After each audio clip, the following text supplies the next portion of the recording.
tuman köçer, yağmur keter, sel kalmaz. Şeyda bulbul mesken bitken bağlarını hazan vurar, yaprak düşer, gül kalmaz. Şeyda bulbul mesken bitken bağlarını hazan vurar, yaprak düşer, gül kalmaz.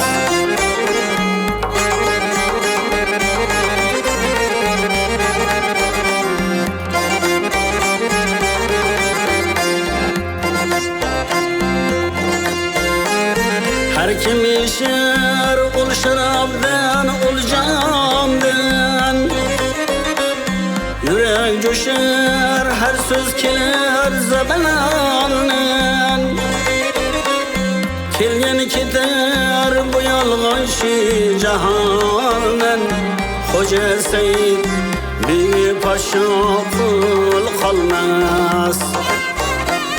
Kelgen keter bu yalğançı cahanen. Hoca Seyit bir paşa kul kalmaz.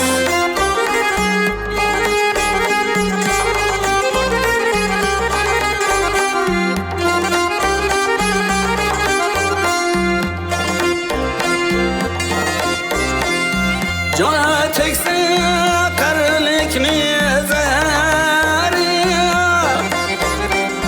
buzu bolar köngül gevde şehri. Koldan kesse yigitlikni bahari, kuvvet kaçar tizilmez, bil kalmaz. Koldan kesse yigitlikni bahari, kuvvet kaçar tizilmez, bil kalmaz.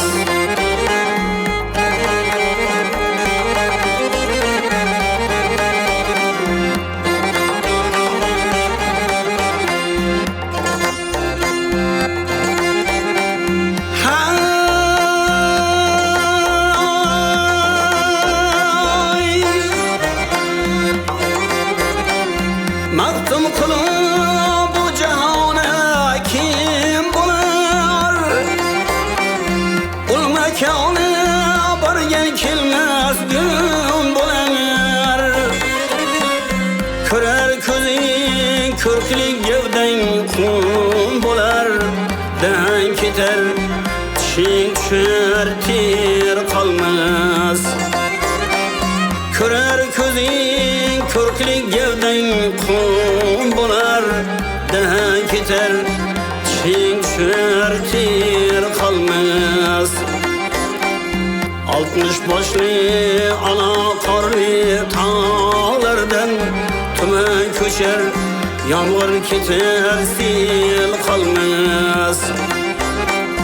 Şeyda bulbul mesken bitken bağlarını hazan vurar, yaprak düşer, gül kalmaz. Şeyda bulbul mesken bitken bağlarını hazan vurar, yaprak düşer, gül